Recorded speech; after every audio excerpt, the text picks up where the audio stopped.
Welcome back, and as the Italians would say, Buon Natale! Happy Christmas! My box of Ducati bits has turned up! Whoop whoop!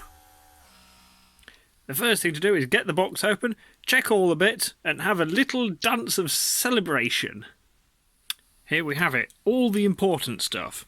We've got a new fuel filter, a set of not actually genuine cam belts, but made by the people who used to make the cam belts when the bike was originally made. So you could argue that these are the actual cam belts that it should be on, and the ones you buy now are patterned ones because they're made by different people who made the originals. Are you following me? Probably not. Clutch gasket O-ringy thing, nuts for the rear shock length adjustery compensatory tie rod thing, lock nuts for the cam belt tensioners, oil seals, water pump seal, clutch O-rings, rocker cover gaskets, and sight glasses and bit. So that's it. I can now crack on and put stuff back together. I think the first thing I'll do is probably put the side covers together with the new sight glasses and seals in them. So this is my clutch cover and my new sight glass, which will be going in there. Now, a bit like a seal, I have to be a little bit careful with it, but even more so because it's got glass in it. So I'm going to use this socket, which is a perfect fit as a drift to tap it in with, and I'm also going to just put a little smear of oil around the outside, just so it can, you know, slide into the case, hopefully without dragging too much on the rubber. And I want to get the little holes lined up so that it can get the oil in and out of it without leaving a sort of an air bubble trap at the top and giving us a wrong reading.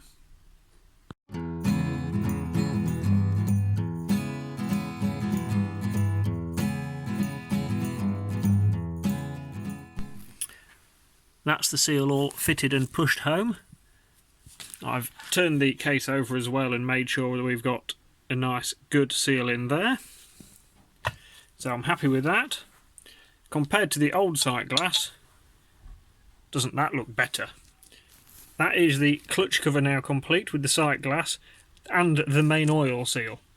Now, this oil seal's new as well, obviously, because if we tried to reuse the old one, the dry clutch would quite quickly become a wet clutch, and so would your foot.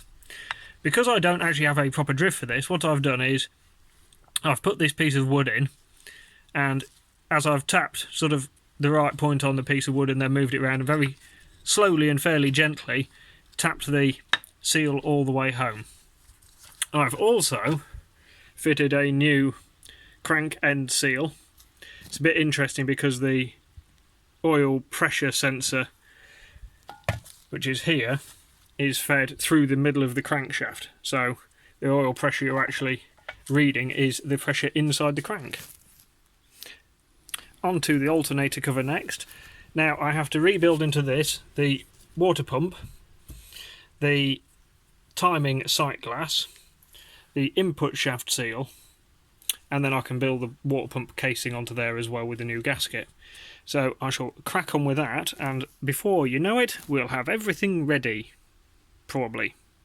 Hopefully. I've got the sight glass for the timing cover and the input shaft seal fitted. I had to take a little bit of powder coat out from the inner edge of that bore, so I just had to get the sandpaper out on that for a few minutes. And now we're on to the water pump. Now the water pump, obviously because it's run by the engine, you have to separate the oil from the water. So the water pump has this mechanical seal on it, which is supposed to stop the water going towards the oil.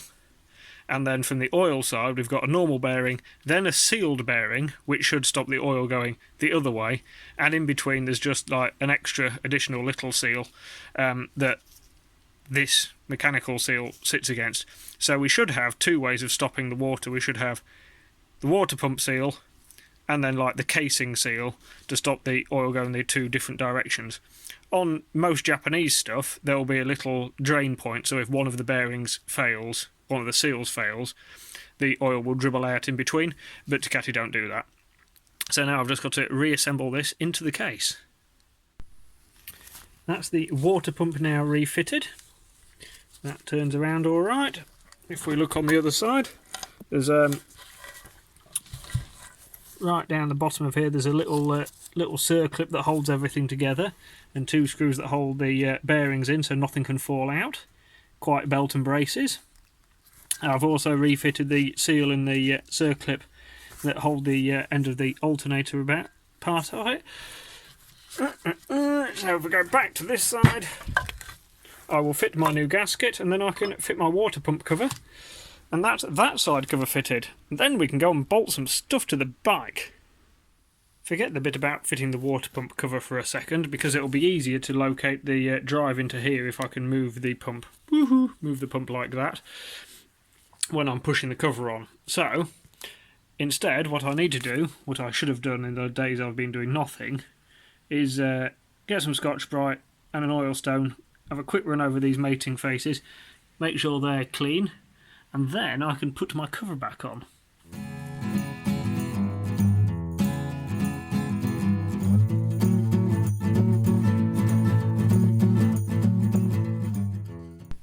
I've done my usual trick of taking off the stubborn bits of old sealant with a penknife or with Scotch-Brite, and then I've had a run around the face with an oilstone, which interestingly did pick up a little bit of a high spot just there and a couple of little high spots down here, but I've flatted them out quite happily.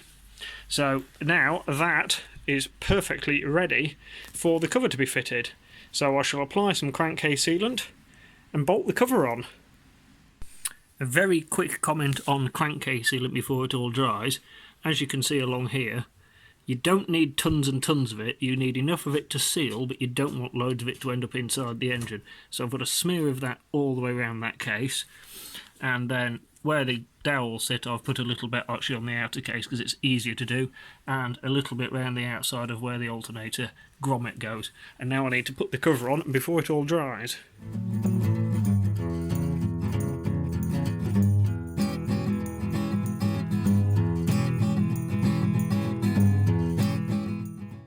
There we go, we have the covers refitted.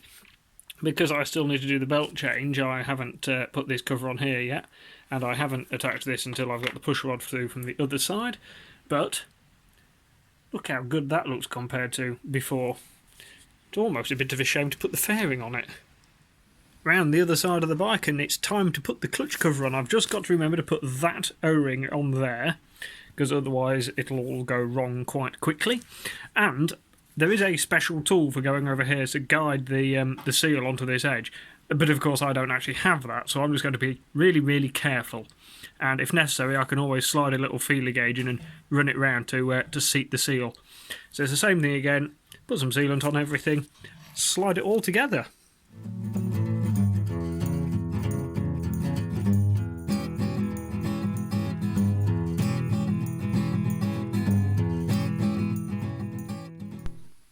That's the clutch cover back on.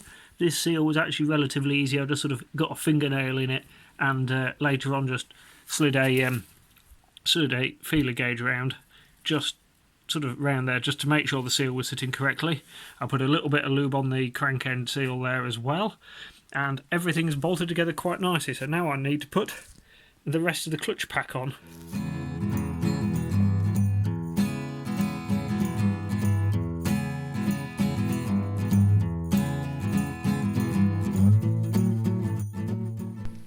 That's the clutch all rebuilt, and I'm slowly moving all of my toolkit onto the bench.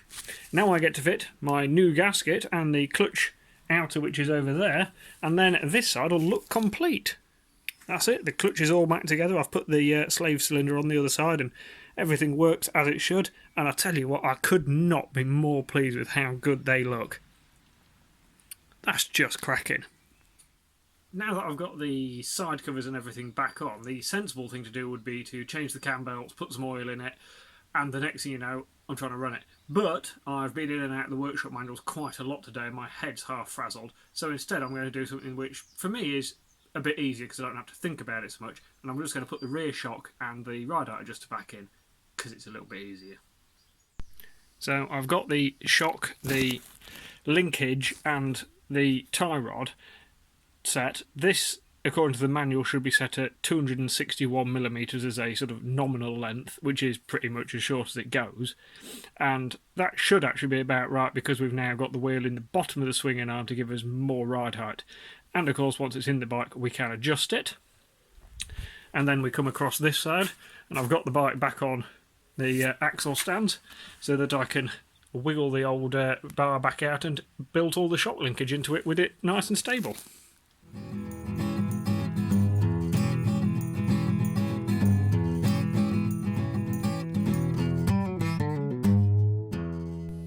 That's it. Rebuilt shock back in, service linkage back in, tie rod back in with new nuts on it, ride height set at the sort of factory original setting, engine covers are on. I'm going to say that's been a pretty productive afternoon, really. So tomorrow we're going to go back in here, change the belts, put some plugs in it, put some oil in it, and see if we can make brum brum noises.